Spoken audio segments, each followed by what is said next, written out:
avec C'est notre moment. Dites oui aux actualités dans votre journal TV. Uprime. Manolotra ho anao ny vaovao. Investissez dans une valeur sûre. Choisissez Uprime.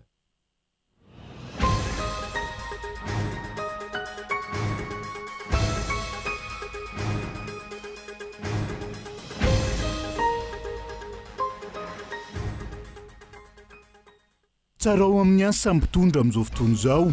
Izay no afatra mafonja nataony filohan'ny fanavaozana ny repoblika ho an'ny vahoaka ny Toamasina nandritra ny fitsidihany tany an-toerana. Isan'ny fanovana ataony famerenana ny génie militaire ka sady hanokatra lalana ny miaramila no ampandritany. Fanapahan-kevitra goavana izany amin'izao kiondalana diavy ny firenena izao, hoy ny antoko tsara tafiny. Mila miazakazaka amin'ny fanombohana ny titikasa sahofika sy volobe ny fitondrana fanavaozana raha manam-pahavononana manola ny famatsiana herinaratra ho ny mpamakafaka toe-karena sy politika. Manao antso indrindra ministra ny fitsarana ny fianakaviany Danio, ilay tovolahy nisy namono tao hifanadina. Efa nahiditra amponjo ireo navandoza saingy nahazo fahafahana vonjomaika ka mampamiditra mpanontaniny.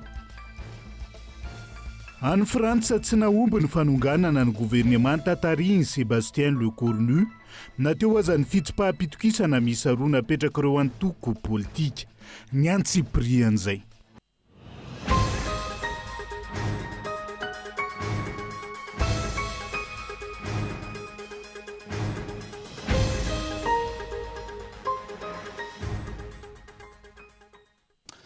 Fotoana ny fampalalamba vaotsika indray eto amin'ny fitalavitra kolo fa tena ny arahaba tomboky lasy tombovavy manasanao ihany koa anaraka ny antsiprian'izay ho avy amin'izay ako ny adiany filohan'ny fanavaozana ny repoblika Madagasikara tany Toamasin'izay sika rehefa avy eo fa hoentsika manokatra ny fampalalamba vao isan'ny fanovana ataony famerenana génie militaire ka sady hanokatra lalana ny miaramila no ampandritany any amin'izay toerana sarotra le hony filohan'ny fanavaozana ny repoblika. Fanapahan-kevitra heverina narina ny toe-karena izany ka tokony arahana fampiofanana hoy ny teo anivony antoko tsara tafiny. Ankoatr'izay tokony haverina ihany koa ny service civique ampiakatra ny tahan'olom-pirenena mahay mamaky teny sy manoratra ka bailoano mitaritra ny antsiprian'izay. Haverina ny génie militaire ka sady anamboatra sy anokatra lalana ireo tafika no anamafy ny fampandrina ny fahalemana ary miaro ny vahoaka sy ny fananana eny fotony hoy ny filohan'ny fanavaozan'ny repoblika ny Madagasikara Colonel Randrinirina Mikael tao Antalahomal. Isan'ny fanovana tsara izany hoy ny fanehoan-kevitry ny filohan'ny antoko tsara tafiny ka tokony arahana fampitaovana sy fampiofanana izao fanapahan-kevitra izao raha ny fanazavana. Inona moa no atao maramila sika hipetraka eo fotsiny? Maramila sika ve mipetraka eo fotsiny manomboky misy maragny manao basket manao volley manao anina fotsiny fa dikan'izany misy mividy fitaovagna be dia be koa zany vavoazina misy fitaovagna ny génie militaire tsy maintsy manao formation koa mba misy koa zany le taloha teo manko misy an'le manao génie civil ary le maramila regny misy ingénieur na travaux publics sy atao daholo zany zavatra rehetrarehetra zany ka tsara zany sady manao le sécurité sady miasa. Raha misy ohatran'izay koa neka misy ingénieur agnany ka manina moa izy raha ohatra miditra ao amin'ny ingénieur nivoaka ny vodivorona izy any mety mahay resaka génie izy na mahay resaka travaux publics izy azo atao koa eritreretina izay izy ny te hiditra maramila. Rehefa vonona iroso amin'ny fanarenana ny toe-karena malagasy ihany ny fitondrana ankehitriny tokony averina ihany koa ny service civique hoy ny fanehoan-kevitra. Ary dia tena piako koa zay hoe tokony alefasany koa ny service civique le misy mamboly satria nisy camp ohatran'izany ane taloha misy zavatra tsara ane taloha misy ny service civique tany Loamasay ary tafarafangany tary Marifary Manakara Amboronala any Sambava any Bealana an'izany ane tena namokatra vary misy ny service civique sady mampanao alphabétisation manao sécurité manao alphabétisation ho an'le olo any ambanivolo manao monitoring mampianatra mamboly ohatran'le resaka amin'ny vulgarisation regny nataony service civique aby zany taloha tsara regny raha veriny tsara moa satria maramila izy masapany zany zavatra zany mahita an'izay zavatra zay tokony mba veriny regny. Mifanila andalana amin'izay mila jerena akaiky ny fomba ahafahan'ireo manampahaizana civil na eo amin'ny lafin'ny fananganana ny fotodrafitrasa izany na ara-pamokarana hiditra sy andray anjara amin'ireo tetikasa ara-miaramila ireo hoy hatrany ny fanazavana. Stratejika ho an'ny toe-karena ny fisokafan'ny sidina mampitohy antalahy amin'ny faritra Atsinanana ary isan'ny mahazo tombony amin'izany ny seha-piariana lavanilina. Eo anatrehan'izay manaitra ny fitondram-panjakana hijery ny fomba nokafana ny sidina ao Antsohihy sy amin'ny faritra hafa ihany koa ny ao amin'ny distrikan'ny Sofia ho fanatsarana ny fifamezivezena sy ny famoaham-bokatra sy ny sehatry ny fandrarana amin'ny ankapobeny. Onona saina. Folo taona mahery zay no nitsara ny sidina Antalamianavaratra sy ny ilany Atsinanana nosy ary izao miverina izao. Stratejika ny fisokafan'ity sidina ity noho izy manala ny fitokana moa ny faritra Sava izay raha ny taremarika avy any Antalany 900 mahery ny ireo mandray fiaramanidina miainga ho sambava hatramin'izay. Manafaingana ny fifamoivoizana fa ihany koa vaovao tsara amin'ny fanarenana ny seha-piariana lavanilina. Fandrarana izay antoky ny fanarenana ny toe-karena antony anairan'ny solombavambahoaka ny Bealanana teo aloha volaingo Marie Thérèse ny tokony hijerena ihany koa ny sidina miainga ao Antsohihy sy amin'ireo faritra hafa. Zava-dehibe ny fanokafana ny seranam-piaramanidiny Antalahy izay notontosain'ny filohan'ny fanavaozana. Izahay avy amin'ny faritra Sofia dia mahita tokony ho sokafana ihany koa ny seranam-piaramanidiny renivohitry ny Sofia Antsohihy izay efa vonona ary azo lazaina hoe tsara kalitao ny seranam-piaramanidiny. Tombony ho an'ny vahoaka malagasy indrindra amin'ny faritra Sofia izay isan'ny faritry mamokatra manana vokatra ny ranomasiny, vokatra ny fambolena sy fiompiana, indrindrandrindra manana mpandraharaha matanjaka ihany koa, mampifandray amin'ny Antananarivo ny faritra avaratra satria raha avy aty Antananarivo andeha Sofia zany dia ho an'ny Antalahy zay vao iverigny Sofia dia hita fa mbola mavesatra zay ka izay no sotonanay amin'izao fotoagna fagnavaozana zao mba hijerena manokana ny lafin'ny fifamoivoizana anokoafana ny seranam-piaramanidiny Antsohihy faritra Sofia. Efa misy ny fotodrafitrasa fa ny fanajariana sy ny fanatsarana izany no hirosona ahafahan'ny seranam-piaramanidina miasa araka ny tokony ho izy raha ny fanazavana hatrany. Sokafana ny fifandraisana anabakabaka fa afaingana ihany koa ny fanamboarana ireo lalam-pirenena toy ny lalam-pirenena faraka amin'ny 30 miazo ny distrika ny Bealanana. Vaovao ny fahasalamana mifandraika amin'ny fivoaran'ny taremarika momba ny nendrana rajako eto Madagasikara vetivety. Nahitana tranga voamarina vaovao miisa 2.12 indray omaly ary tranga ina miisa 7.12. Tafiakatra 4.70 amin'izao araka izany n'olona mitondra ny valanaretina raha nitaditra farany nataon'ny ministera ny fahasalamam-bahoaka ny tolakandro teo. Mitotaly 3.700 ny tranga hatramin'izao ka 7.400 ny tranga ina araka nitaditra avy amin'ny ministera ny fahasalamam-bahoaka hatrany. Fa iverenantsika vetivety ny vaovao ny toe-karena. Mila miazakazaka amin'ny fanombohana ny tetika sasahofika azy volobe ny fitondrana fanavaozana raha manam-pahavononana haman'olana ny famatsiana herinaratra eto Madagasikara. Asa miainga anatiny mangarahara ny hoandrasana isorohana ny fisitahan'ireo mpiara-miombonantoka toy ny zava-nisy tamin'ny tetika sasahofika nandritra ny fitondrana Rajoelina ho ny mpamakafaka ara-toe-karena sy mpandinika raharaham-pirenena tamin'ity androan'ity. Anomboka amin'ity taona 2024 ity ny tetika sasahofika sy volobe hoy ny filohan'ny fanavaozana ny Repoblika nandritra ny kabary firaritson'ny vahoaka malagasy ny farany taona. Nanomboka ny volana Oktobra nandraisan'ny fitondranana ny fitantanana ady famataranora ny asa natao nanenjehana ny fahatarany ny tetikasa tao anatin'ny 5 taona.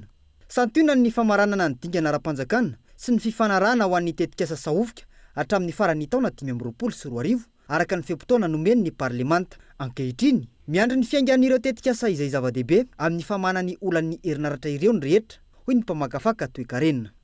Ny famokarany herinaratra avy amin'ny tohazano tahaka ny sahofika sy volobe no anisan'ny tena hoe famokarana ambany ny vidiny ary anisan'ny amany ny olana Madagasikara. Eo ihany ny resaka hoe fitediavantsika vahaolana amina resaka angovo azo avaozana fa ireny anatina famokarana izay firene Madagasikara anisan'ny hoe antoka anankiray ivoaran'ny toe-karentsika ny famokarana. Ny famokarana zany mila angovo matanjaka ary anisan'izany hoe avy amin'ny tohazano tahaka ny volobe sy sahofika io. Anatin'ny fanavaozana ny fomba fitantanana ny firenena, takina ny mangarara sy ny fanaovana tatitra amin'ny vahoaka ny fandehan'ny tetikasa amin'ny lafiny rehetra na ny arabola, ny tetiandro sy ny maroava hoy ny mpandinika fiainam-pirenena. Olana goavana tamin'ny fitondrana teo aloha ary isany nampisatra ireo tetikasa samihafa ny kolokolo sy ny fifanarahana tsy mazava izay nampisitaka ny vondrona efazy tamin'ny fanamboarana ny tetikasa sahofika ny taona 2024 tranga izay tokony nandraisana lesona ka tsy tokony ho tazana amin'izao fanavaozana izao. Nanimba ny firenena tetra amin'izay dia resaka kolikoly ary antom-pisiny izao fanjakana zao dia hiady amin'ny kolikoly. Raha zavatra ohatran'izay foana angena nanimba ny Madagasikara mila zay mahazo fahefana ka manana fahafahana no sonia dia signature nino vidina amin'ny 20 isanjato na vidina amin'izao million $, sao dia sy tokony izany intsony ny zavatra tokony hatrehan'ity firenena ity. Aloha ifokalize tanteraka amin'ny resaka fampandrosoana tena tokony foanana izany kolikoly izany, indrindra ny kolikoly avoleta toy izany tena avoleta izany fa ny zavatra angatahana mpitondra amin'izao aloha angarara ho hitan'ny vahoaka dia samy manao calcul zay mahita hoe raha izao ny zavatra tanterana dia tokotokony ohatran'izao ny koan'io volobe sahofika io par rapport amin'izay zavatra misy zay. Manodidina ny 200 megawatt ny totalin'ny vokatra herinaratra entin'ny sahofika sy volobe raha vita ka mihodina araka ny tokony ho izy. Hamaha amin'ny ampahamibetsaka ny olan'ny herinaratra indrindra ny eto Antananarivo. Tetikasa roa lehibe izay iankinany ny toe-karena sy ny fahamarinan-terana ara-tsosialy ihany koa ka andrasana ny fitondrana fanavaozana. Ady amin'ny tsy manota no ataon'ny fitsarana fa jovalifaty politika amin'izao fotoana izao. Tsy hanaiko fitaovana ho hery famoretana ny fitsarana fa handray andraikitra amin'ny fisorohana ny alabato. Ametrahana fividianana madio ny minisitry ny fitsarana fa ny Soa Herinaivo androany nandritra ny fanokafana ny taom-pitsarana 2022. No amafisiny ihany koa fa nisy pirofo mivaingana tratra tamin'ny fanenjena ny solombavam-bahoaka Saondra ary Malala. Marie Michel ny Antsiprian'izay. Tsy valifaty fa ady amin'ny tsy maty manota ny tanjon'ny fitsarana, handravana ny gejany ny fandrompana ka histrany malagasy ny arena nanantsika hoy ny ministry ny fitsarana.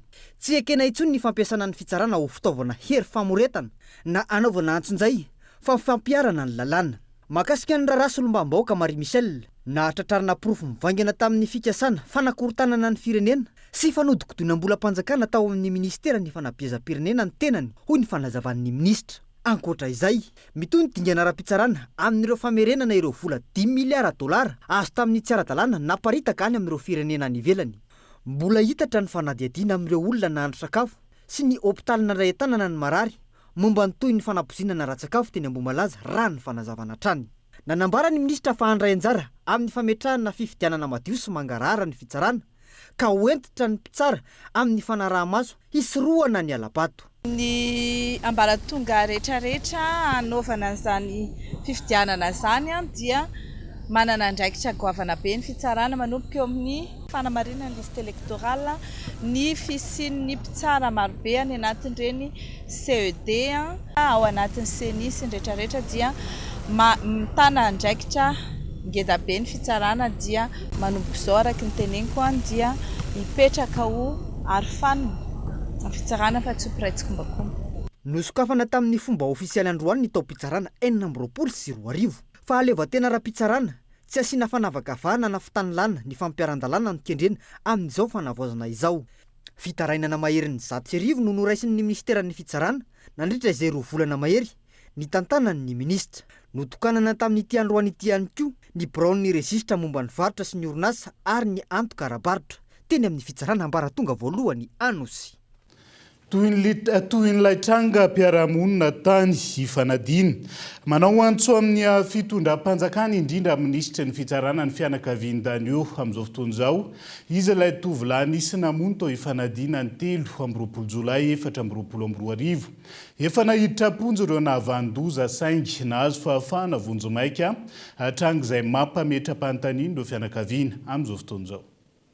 Mitaraina miantsovonjy amin'ny ministry ny fitsarana ny fianakaviany Danio, ilay tovolahy nisy namono tao ifanadina ny 17 volana Jolay 2022. Raha ny fantatra, fianakaviany ny sakazany ity tovolahy ity ihany no namono azy noho ny tsy fankasitrahana ny fiarahan'izy ireo noho ny tsy fitoviany ny fari-piainana. Nitory ny fianakavian'ity tovolahy ity malona izany ka nahiditra ponjavonjimaika ny Zoda sy olona hafa niarany kombakomba nanatanteraka ny famononany Danio. Gaga nefa ny fianakaviana taty aoriana fa nahazo fahafahana vonjimaika izy ireo ka anaovan'izy ireo izao antsovonjy izao. Reo ina tsy raha vonjy izay no tena mampalainy raha nivototra raha hoe na GLP ara-dalàna izy mba hoe hitanao hoe ino mandeha mivoaka fa tsy hita hatramin'izao tsy ao fanadina. Tsisy mahita amin'ny fahafianaratsoa. Ny gadra ny anankiray le Zodan Danion anabavin'le miaraka taminazy. De ny anankiray ankizy ny karamain'ireo Zodan reo hanao an'le famonona satria izy zany tsy afaka manao mivantana de reo nanao zay tous les moyens hamonona an'le zaza. Raha ny fahafantaranay anazy zany hoe tsy tiany hiaraka amin'ny zanany amin'izao amin'ny anabaviny tsy tiany hiaraka amin'ny anabaviny fa mahantra zahay. Olona sahirana zahay, olona tandroy zahay. Ny antony hafa mety misy zavatra antony hafa zany fa tsy fantatro satria izy nefa nanenjika na le anabaviny arany anatin'ny telefônina izy roa mpifankaty.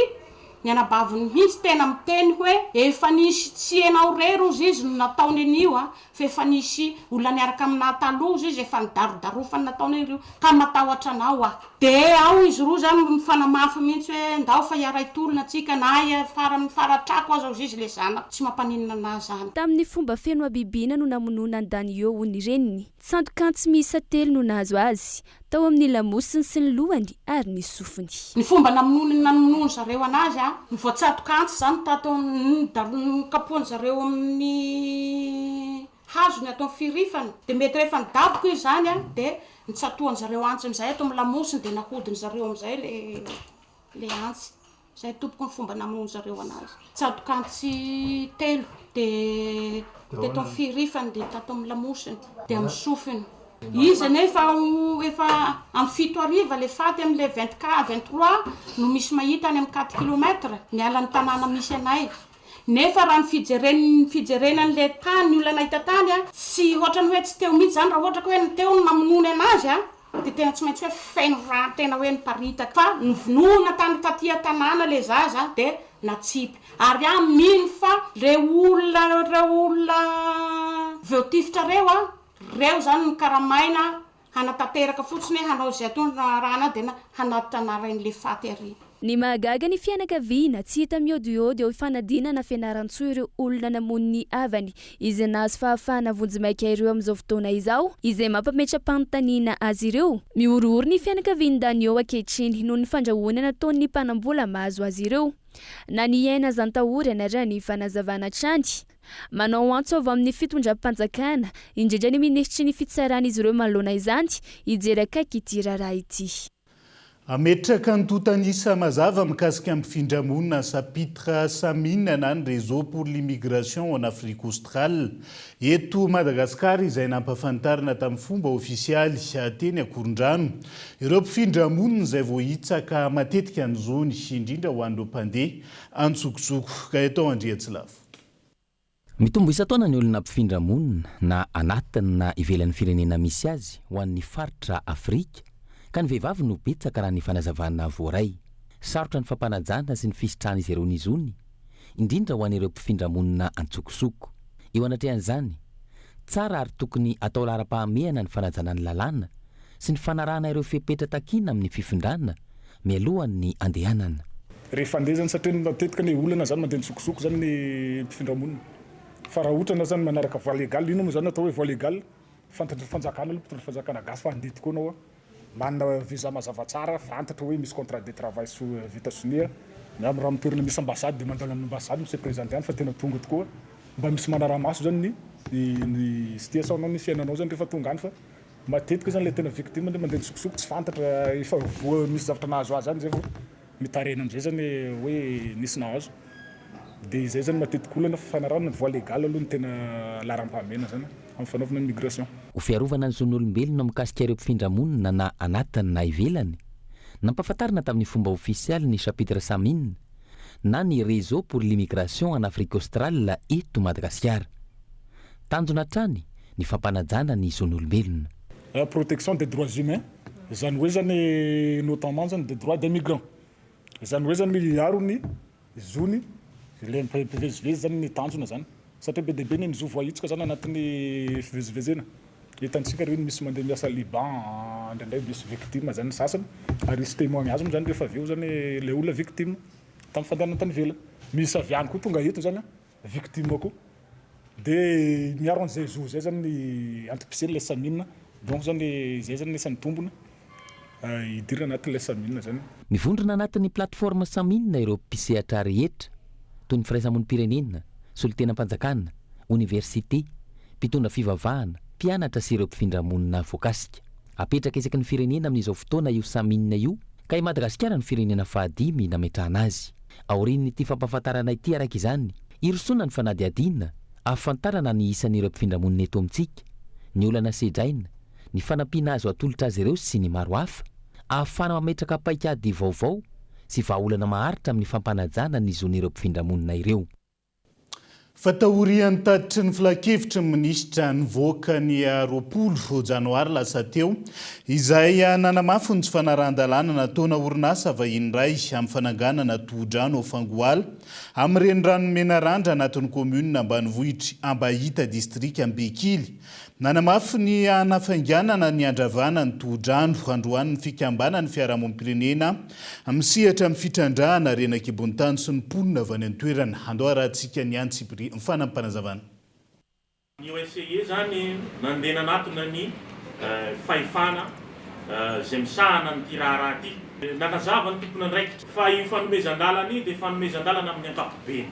Zay le autorisation globale zay mahakasika ny fakana rano fotsiny sy zay mety fiomanana amin'ny fametrahana fototra. Zay zany ny votoatin'le fanomezan-dalana araky ny voalazany andeha. Tsy fanomezan-dalana hanorina na hametaka fototrafitra na barrage akory na bon pour exécution fa mbola anaovana fanadihadina fanomezan-dalana hakan'le rano ao amin'ny mandrare.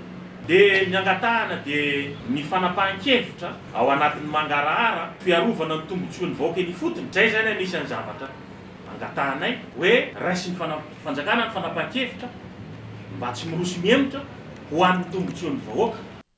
Dia zay ihany koa no entintsika misendry vetivety ao anaty tokafoy. Aza misaraka aminay.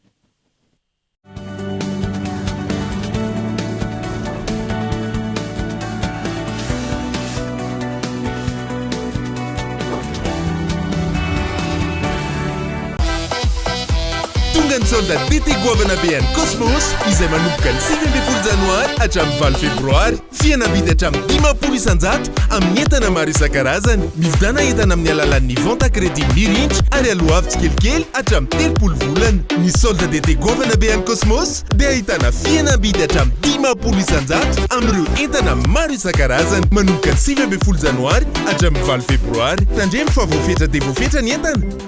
Cosmos, votre partenaire de confiance. Ny Foristo manolotra ho anao. NAPO USSR Kabare Rabosa misabotsy raika amin'ny 3 janoary 2022 amin'ny 7 sasany arivo eny amin'ny Foristo Ivato. Mitabakily dia azo faina avy hatrany ao amin'ny www.ketrika.com sy eny amin'ny point Foristo rehetra Apaza Madinika, Gorondrano, Bel Air, Arivato, Gold 50 000 ariary, simple 30 000 ariary. Izy ihany koa ny fivarotana t-shirt sy casta eny amin'ny toerana amin'ny fotoana io. Tsy fondezora ny tapakily anao fa voafetra dia voafetra ny toerana.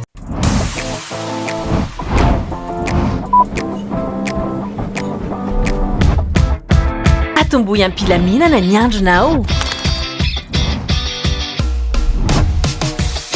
Mahatoky tena kokoa. Fona ny ayay, miainan-kahalalahana. Malefaka, mitroka tsara, mampahazo aina. Ferty, mampilamina anao amin'ny fotoana rehetra. UPRIM, Université privée de Madagascar. Vous avez le bac? Bravo! Vous cherchez la meilleure université pour vous accompagner à réaliser votre rêve? Écoutez, UPRIM est là pour vous. Cadre agréable et de normes, salle de classe spacieuse et lumineuse, diverses activités para-universitaires, stages et visites d'entreprise chaque année, possibilité de bourse d'études à l'étranger, cours de chinois mandarin gratuits, internet illimité et haut débit, diplôme, DTS, licence, Master 1, Master 2, reconnu par la fonction publique. 5 mentions au choix. Paramédicaux, gestion et management, droit, commerce et marketing, communication. N'attendez plus.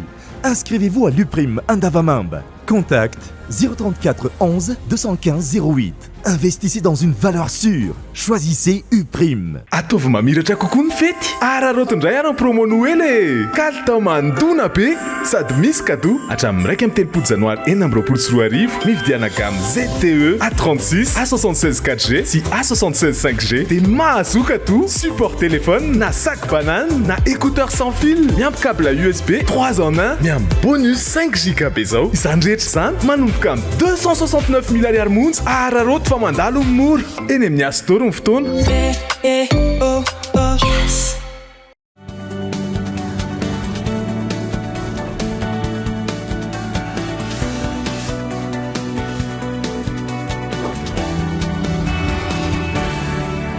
Anoizatsika ny tapany faharoa amin'ny fampalalam-baovao amin'ity ala ity.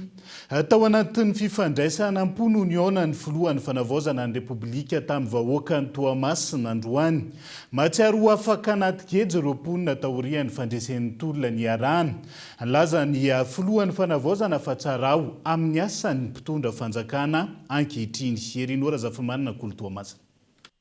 Anio no andro voalohany tamin'ny fitsidihana tamin'ny fomba ofisialy ny tanàna ny Toamasina nataon'ny filohan'ny fanavaozana ny Repoblika notron'ireo delegaciona maro avy any renivohitra. Nisy ny fionana voalohany tamin'ny vahoaka ny Toamasina teto amin'ny tokotany malalaky ny Kianja Arena teo aloha. Natsidiky ny filohan'ny fanavaozana teto ny fahadiovana ara-pitantanana tiana apetraka eto amin'ny firenena mba hisen'ny fanavaozana araka ny tokony ho izy. Miezaka zahay manao fitondrana mazava, manao fitondrana madio, tsy mandray kolikoli. Satria zao raha mandray kolikolo zahay dia tsisy raha hiova eto, mbo hijaly avao koa nareo. Ny monopolisation mialatsiny amin'ny teny frantsay. Ny fivarotana eto Madagasikara dia monopolise iaby amintsika amin'ny teny io. Ninonino za tsy hitanisa. Olo raika be avao manao azy a Madagasikara eto. Zay tsy misy fifaninanana koa. Zay ezahanay simbana zay raha misy zay mba hampidirana mpandraharaha avy any ivelany afaka mifaninana aminjareo fa sady manome asa ho antsika tanora no mampidina vidim-piainana io. Raha tsy misy zay tsy hidina vidim-piainana io. Io le toe-tsaina ny teneniny Andriamatoa solombavam-bahoaka teo, mila miova toe-tsaintsika malagasy satria nareo koa ane magnatsy vola amin'ny ampiasa fanjakana io eo aby. Anateranareo vola i misy raha manahira azy ko tsy ho raisiny. Ka anatera vola zany mpiasa fanjakana eo. Velao izy asa fefa mikarama. Fefa nomenay prime izy tamin'ny fin d'année, ampiakarinay 14% karama.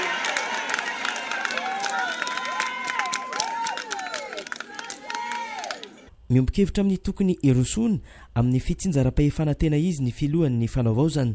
Miantso ny solombavam-bahoaka hifanome tanana atongavana amin'ny tanjona. Zahay miezaka foana miady amin'izay raha marary ny vahoaka. Tsika tsisy vola, zay aloha tena tenena. Tsika tsy misy vola fa miezaka tsika manampy an'izay tompon'andraikitra ty hiady amin'izay raha marary vahoaka. Angatahako ho atsika ao amin'ny assemblée, ho atsika ao amin'ny antenimieram-pirenena rehefa tonga ny LFR, ny loi de finance rectificative, dia mba ediatsika io décentralisation io. Anisan'ny tanjona zay niteneniko tany amin'ny farany taona, ny ampiakatra ny budget mandeha aty amin'ny faritra sy ny sampam-panjakana rehetra aty amin'ny faritra mba hiakatra hatrany amin'ny 24%. Zay ny tanjona satria izy io tsy mihoatra ny 4,5 à 5% ny budget nasionaly no mandeha amin'ireny faritra sy reny préfecture sy commune reny. Aiza moa ny faritra Androso. Mivory aminay Antananarivo ao jiaby vola io.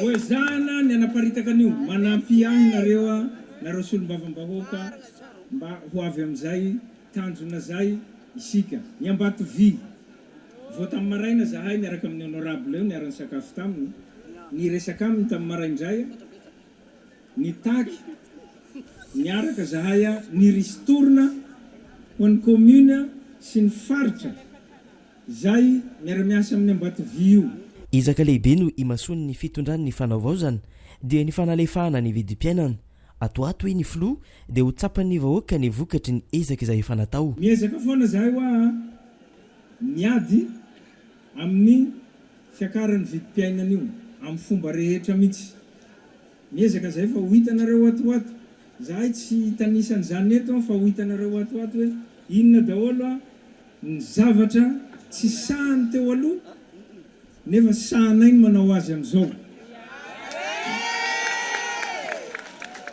ny angatahanay fotsiny dia ny fahatokisanareo sy ny faharetana satria firenena potika tanatin'ny taona maro tsy hatsanganay anatin'ny 2 volana 3 volana 4 volana 5 volana na 9 volana io tsy ho tafatsangana vetivety fa ngambamba fa mety hitanareo misy ezaka maro be ataonay fitondram-panjakana zay mba fampaka any amin'ny vahoaka sasatsasany mbola tsy izy rehetra fa ezahanay mba hipaka amin'ny rehetrarehetra io ezaka io matokisanay fa zahay tsy hitovy aminy raha nivarotra volamena izy dia lazainy fa hivarotra volamena koa zahay tsy any tompo raha tia kolokolo izy dia lazainy fa tia kolokolo koa zahay tsy manaraka ny adalanitsika matokisanareo fa zahay hiezaka hiady tsikelikely ary za mino matoky fa ao rindrina ao efa manomboka ho hita io Madagasikara fa miova amin'izay ezaka ataonay zay ny jiramamo dia fa bedabe ny ezaka ataonay mikasika azy io fa ho hitanareo ny fandrosony atoato tsy hitanisa zavatra firy aho fa avelao ny asa no hitsara anay rehefa atoato zany nisy ny fanolorana maroboninahitra ho an'ireo mpanakanto misy 570 sy fanolorana fitaovana maro samihafa ho an'ny mpianatra ao barika 5 sy ny sampandra-panjakana rehetra fanolorana vary sy menaka ho an'ny sokajin'olona marefo ara-pivelomana tafiditra tao anatin'ny fandaram-potoana ihany koa ny fitokanana fotodrafitrasa maro sy fanomboana ny asa fanarenana ireo fotodrafitrasa efa simba nitondra ny teny fisaorana ho an'ny filohan'ny fanavaozana ny minisitra Piany faritra Atsinanana matsiaro afaka tamin'ny geja ny poniny Tomasina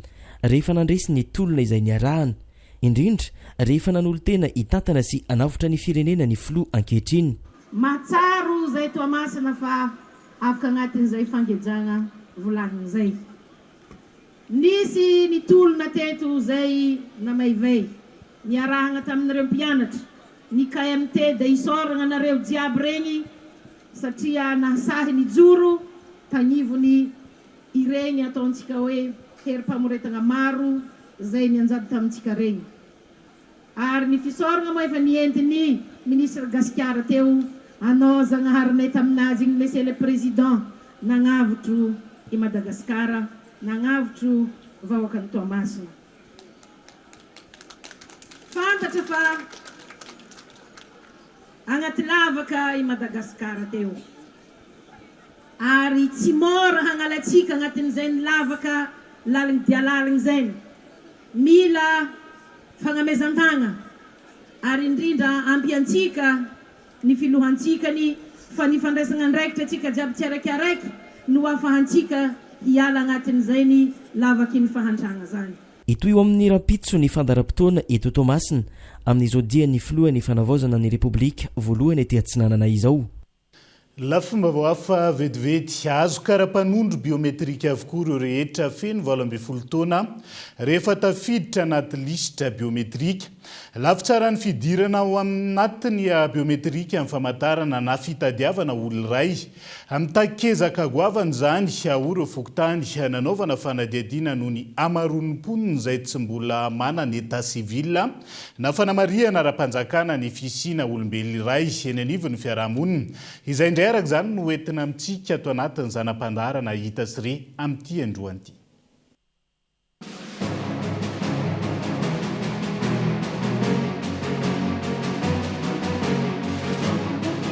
Hiditra amin'ny fisoratana anarana biometrika isika eto Madagasikara. Ireo olona feno 12 taona no anaovana azy ary voaka aorian'izay ny karapanondro biometrika. Singa telo no raisina mandritra n'ilay fandraisana ara biometrika, ny tanana lavitondro dia ny maso dia ny tarehy. Zany hoe na izao na tsika tsirairay avy zany dia tokany tsisy doublon. Singa biometrika telo no raisina, sarotra ny ampisy doublon zany. Nidina teny anivon'ny fokotany vitsivitsy nanontany ny zava-misy marina ny mpanao gazety. Sarotra ny asa miandry ireo handray an-tanana ny asa noho ny antony maro samihafa. Ohatra amin'izany, mbola maro ny olona tsy manana kopia na aterahana. Zany hoe misy foana zany na ny kopia na ny karapanondro. Ny antony mahatonga an'izay ohatra hoe sahirakirana ara-pivelomana le olona dia tsy dia mivaky lofiry ny kopia anjanany. Na ohatra hoe ndray aman-dreniny taloha mihitsy ny tsindrarahana azy. Tonga vany izy, vany ambanivohitra tsisy taratasy momba azy mihitsy. Sady tonga fotsiny izy dia anao taratasy nefa ny momba azy ary tsisy. Aiza ny kopianao zany tsy mananao. Raha iroso amin'ny fanavaozana ho biometrika ny lisitry ny état civil ny fanjakana, tsy fanentanana na fanatonana ifotsiny ihany no tokony hatao, hoy ny sefokotany hafa, fa asiana karazana fanerena. Antony, misy fotoana ireo olon-dehibe no malaina manoratra ny fahaterahan'ny zanany ary efa ny fandovana tao anatiny ny taona maro izany. Tena mariny zany hoe tokony hoe tanina izy, fa na izanona tsy zany koa ny olona mihitsy zao le fanetanana fotsiny ohatrany tsy dia mataitra ny olona tsony zany. Fa mila karazana fanerena zany ny olona isaky manao zavatra zao vao mahavita. Eto andrenivohitra izy nefa dia mbola tsy mahavita n'le kopia. Dia ohatran'izany le lazaiko hoe mila fanerena.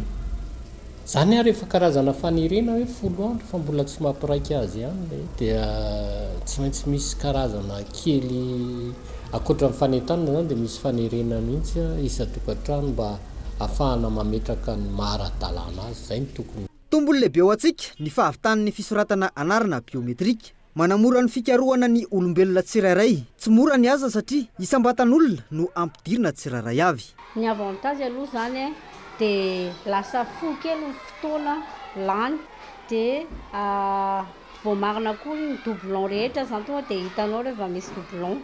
Ny maty tonga dia hitanao dia mora hita zay le fo kely ny fotoana laninao. Raha identité numérique le izy au lieu de mbola madibadika be anao mety manokatra chiffre kely ny tapenao dia miseho eo.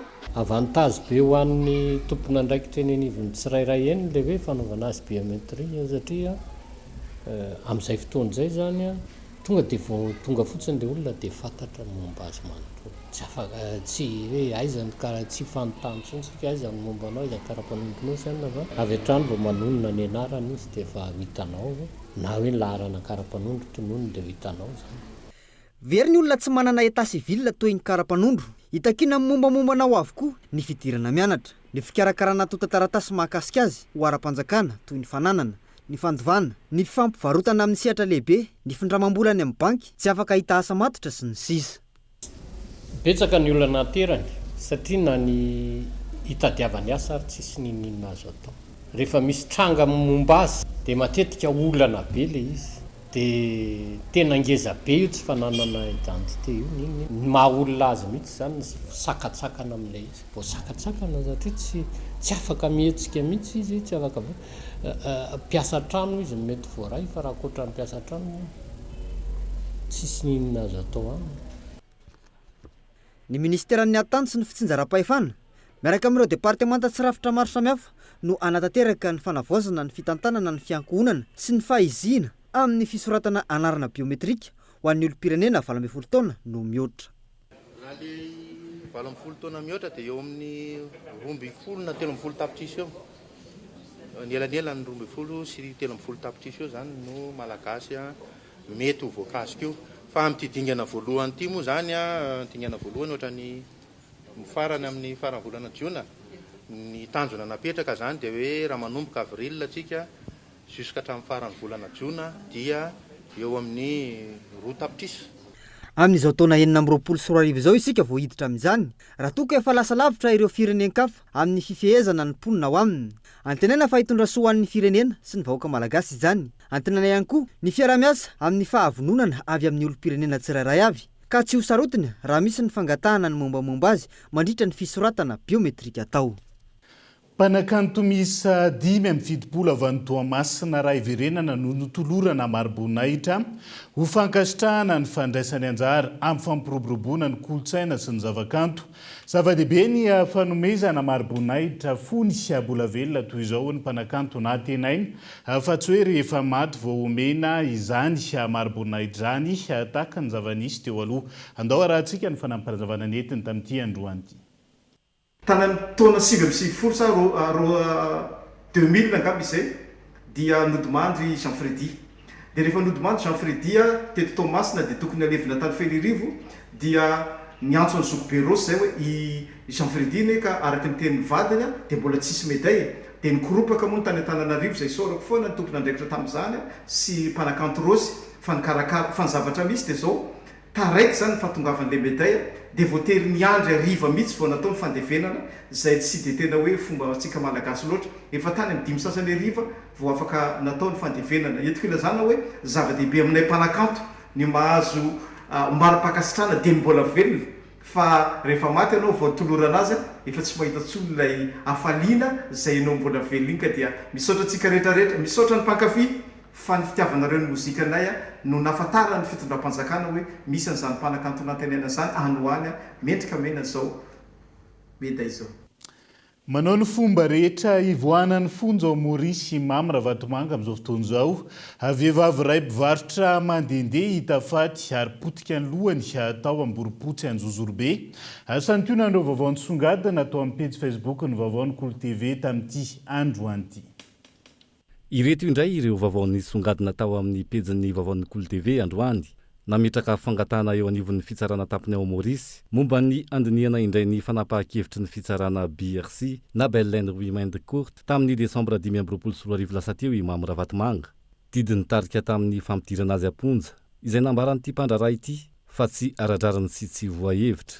Nambarany tao anatin'ny taratasy fangatana ihany koa ny momba ny arentim-pony sy ny fizahana ara-pahasalamana natao azy vao aingana ary ny fepetra tsy mifanaraka amin'izany noho ny fitazonana ponja an'ity mpandraraha ity izay no alavaina.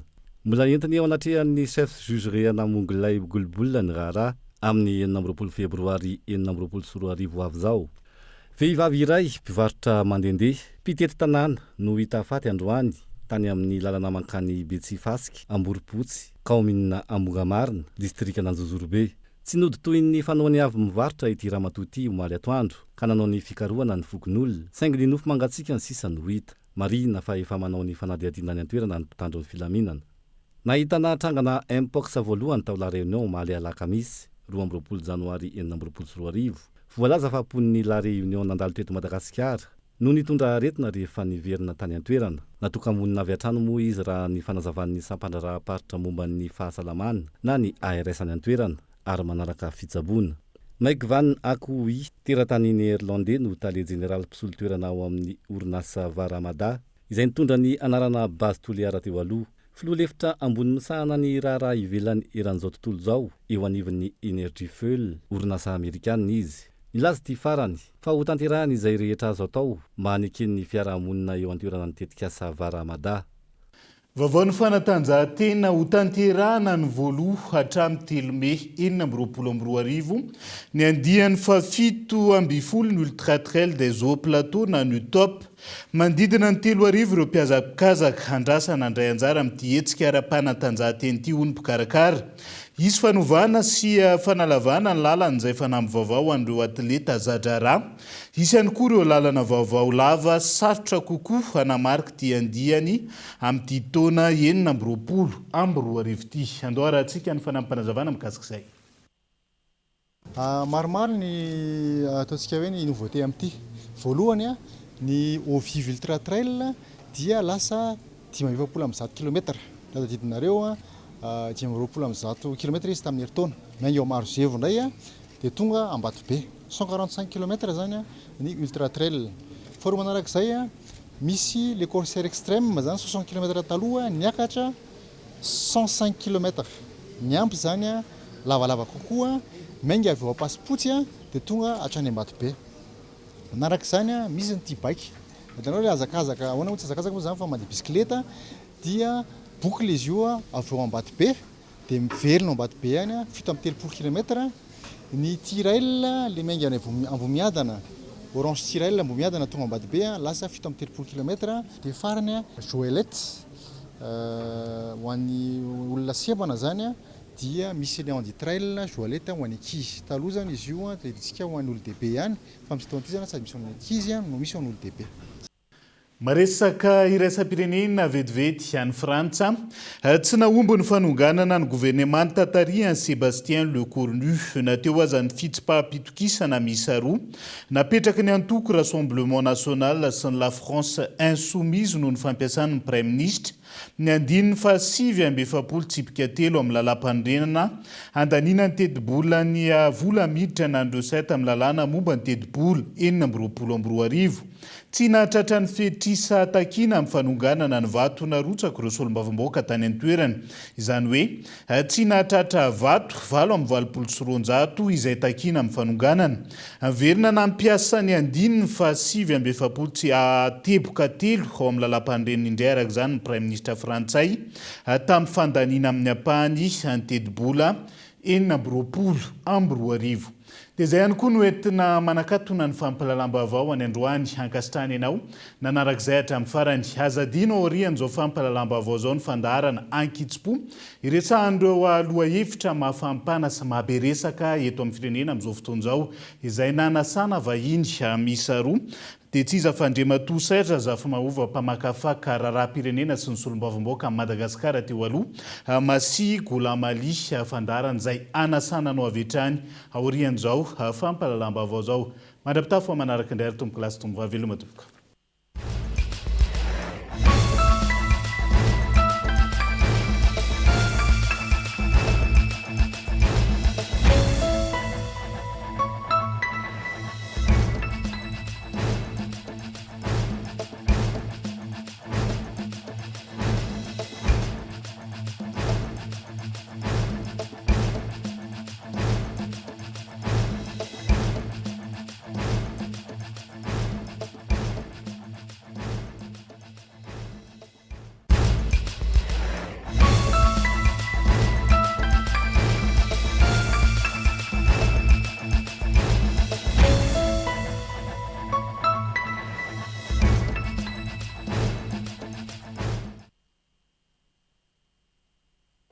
Uprime. Nanolotra ho anao teo ny vaovao. Investissez dans une valeur sûre. Choisissez Uprime. Avec Yassi, c'est notre moment. Dites oui aux actualités dans votre journal TV.